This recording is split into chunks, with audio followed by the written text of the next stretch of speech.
Karusing, Karusing ang pangalan mo? Oh, ako si Catherine Official, no? Vlogger ni Kuya Bal Santos. Siya naman si Kalinga Pros. Vlogger kami, no? Kasamahan namin si Kuya Mel. At anong nangyari? Ate Rosing, anong nangyari po?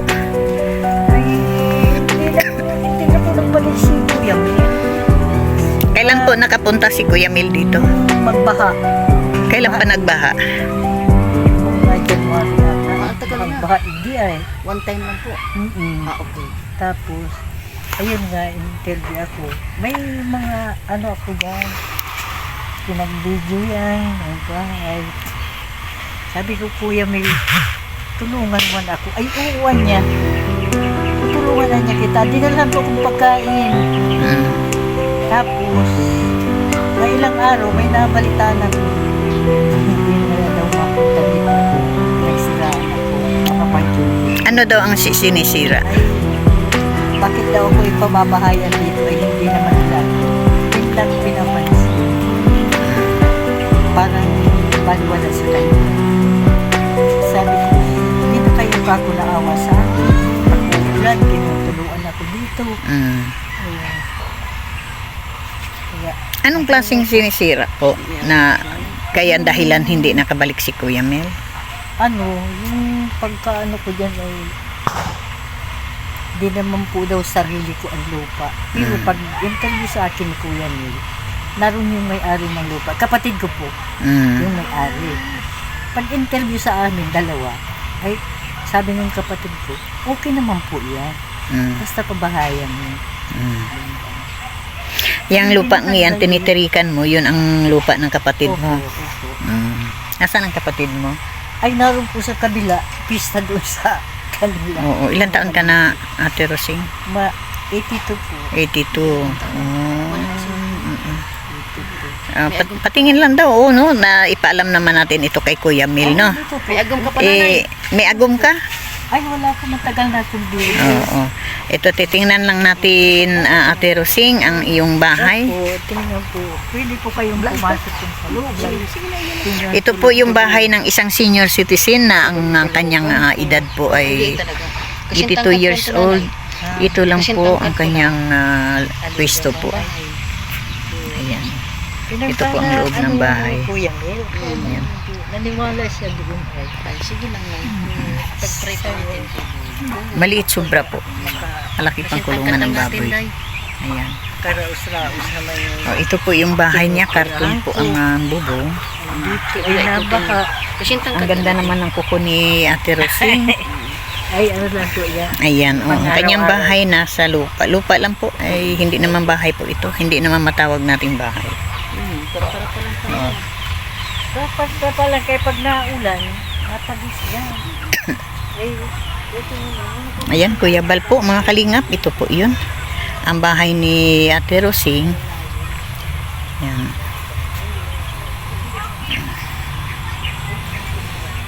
Mas nakakaawa po. 82 years old po siya.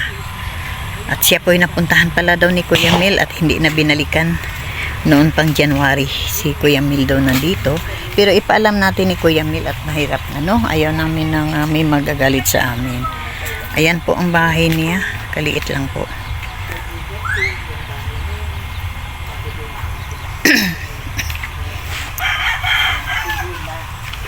Ang bubong po niyan, may nakapatong bato. Matagal ka na dito, Ate Rosing? Tagal na po, magtatatlong taon na. Ay, Ito naman makakarating ito kay Kuya Mel at ayaw naman namin, no, mga kasama namin. Kailangan na ipapaalam namin na narating kami dito. Kasi kasama naman po kami ni Kuya Mel. O, Ate Rosing, diyan ka lang ha. Picturean kita, Ate Rosing. Doon ka, Ate Rosing.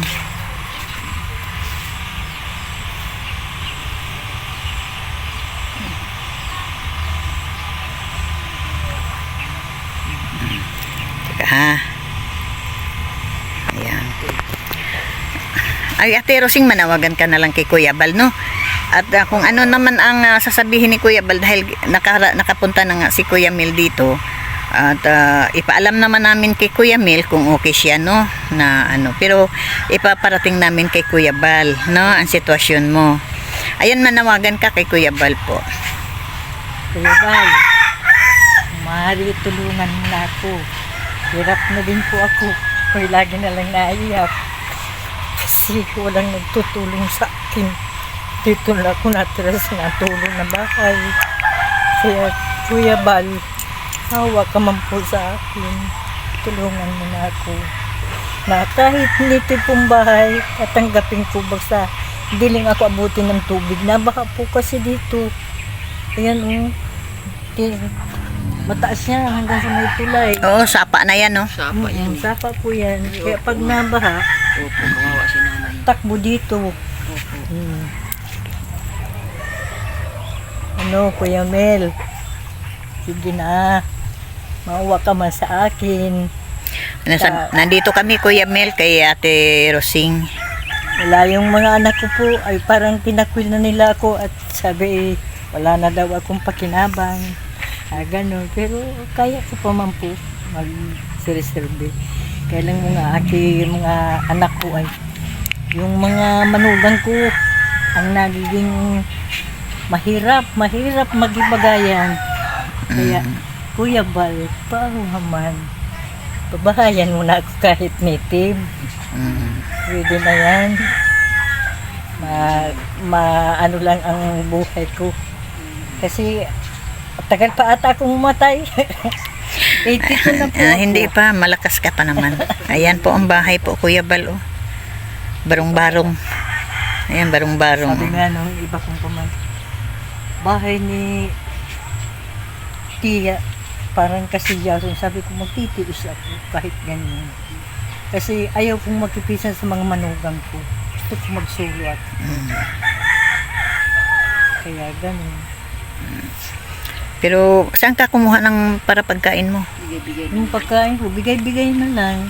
Itong pamangkin ko ito ay, minsan, binibigyan akong kalahating kilong bigas. Ayun na yung 4 na araw ko na yung kain. Kunti na akong kumain. Basta may gatas lang ako. Okay na. Hirap talaga. Sa pangingisda naman, minsan, tawiyo na lang ba yung iniulam ko. Kasi mahirap wala kang pera. So, yun na lang. Kahit gustong kumain ng masarap, wala kang mang pera. Matagal ka na nabiyuda? Ate Tagal Rosing? na po, 30 pa lang ang edad ko. Bata pa, di ka na nag-boyfriend. Ay, hindi na po. Di ka na nag-asawa uli. Ayaw ko na po. At yung naiwan sa akin na anak ay 8, ay 9. May mga pamilya na po sila, pero 5 na lang ang natitira. 5. Yung 4 patay na. Napatay na sila. Yan. Sino po nagturo sa inyo? Wala, kami po ay talagang galing kami sa mga sulok doon. Kami po ay mga scouter ni Kuya Bal, Kuya Bal. no? At wala naman kaming walang nagsabi sa amin na may pupuntahan dito na kami talaga ay naghanap.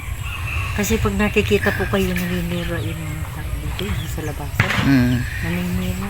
Hayaan nyo lang nanay. Hayaan mo yan, huwag mong intindihin ng papanira. Kuya, Dahil- na-stress na magbutig na sa mga yan. Ay, huwag mo isipin. Pero pinagawang pakialaman ninyo po sana. Kasama yan sa Ayos na. buhay. Matagal na po sana ako kay Kuya Mary. Mm. Yun ang nangyari sa akin. Mm. Tapos, may balita ako dito sa Marian, sa Labasa. At doon daw na nag-aarkila sila, Kuya Mary. Pinapapunta ka niya Ate Rosing doon. Sabi ko, nakakahiya na. Ayaw ko na. Kami naman, Ate Rosing, no, dahil kami po'y naglalakad, mahaba na po ang nilakad namin na sister na lang. Pwede ko na rin i-ate, no, at 84 ka na, no, 82, 84. Okay, pwede na akong mag-ate, Ate Rosing. Kami po'y mahaba na po ang aming nilalakad. Mula pa doon kami doon kami bumaba at maghanap nga ng karapat-dapat na tulungan, no. At ito ay may nakausap kami doon sa labas na kawawa daw ang kalagayan, kaya kami pumasok dito. alam mo, doon kami pinasok doon sa kabila. Sinalubong po kami sa kalalaki pong mga aso, no? Hirap po ang aming trabaho, pero ito po naghanap po na katulad sa inyo, no? Na nililingap namin, ano? At kay Kuya Bal, dahil kami po yung mga scouter ni Kuya Bal, araw-araw kami nag-i-scout, no? At ito, makakarating naman kay Kuya Bal itong aking interview sa iyo, no? At ito, Kuya Bal, ay galing po kay Kuya Mel. Pero, January pa, January po. hindi na talaga bumalik. Di na bumalik siya dahil nga doon sa narinig. Hindi na daw binalikan. Pero ipaalam ko to kay Kuya Mel. Tawagan ko naman si Kuya Mel. At ayaw naman namin na... Pag ano po, yung baha, may dala sa akin pagkain. Mabait si Kuya Mel. Mabait si Kuya Mel. Mabait sana si Kuya Mel. In-interview nga ako. Ayos ang phone niya namin. Kaya lang yun, nakarinig siya ng masama. Ayan po ay siguro kami din na kasunod na kay Kuya Mel na pumunta sa iyo, baka may marinig din kami, ano, pero hindi namin yan iniintindi yung mga ganun, ano. At ang aming hinahanap hindi chismis po, hinahanap po namin yung matulungan, no. Salamat. Kaya hindi namin balang binibigyan ng importansya ang mga chismis, no, dahil nakakasira yan sa atin, no.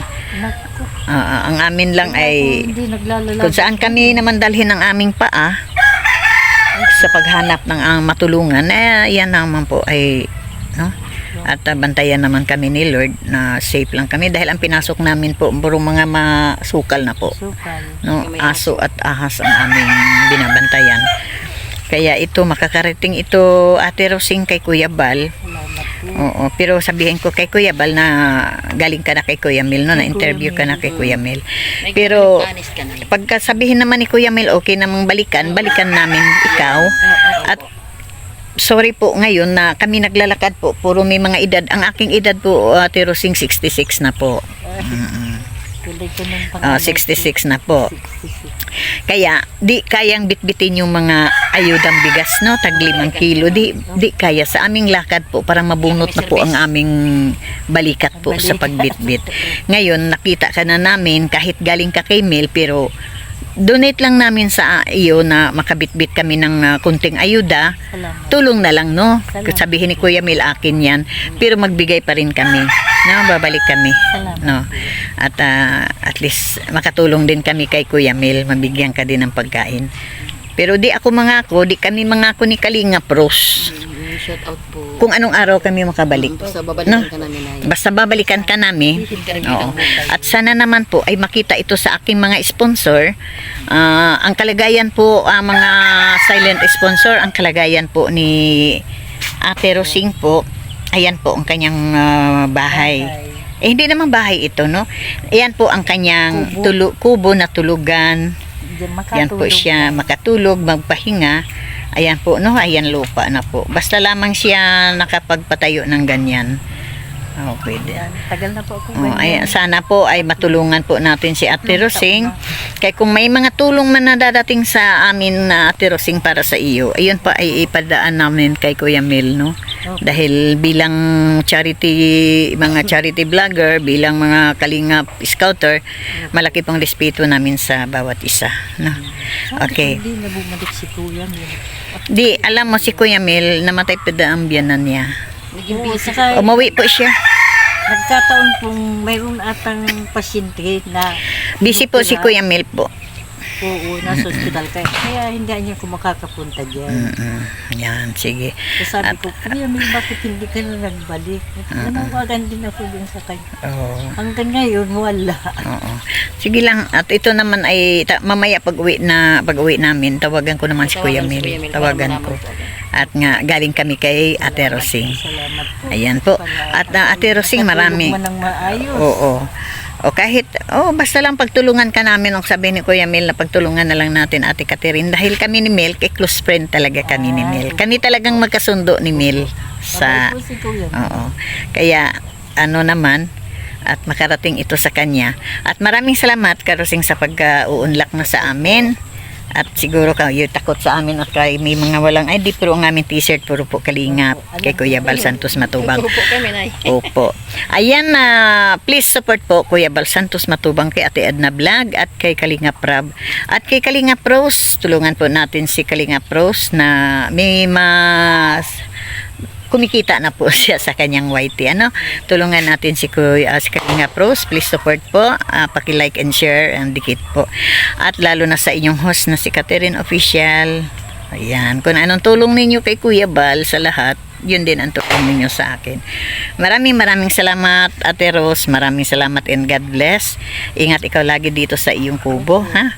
At kaya babalikan kami kung may time kami no ano. Pero may time kami diyan pa, mga siguro mga sunod na araw, basta babalik At kami. least na-interview ka na. Na-interview ka namin, no? Alam na namin na yung sitwasyon. Alam na namin ang kalagayan mo, iparating namin kay Kuya. Kung sabihin ni Kuya Mil na iparating mo yan kay Kuya, ipaparating ko.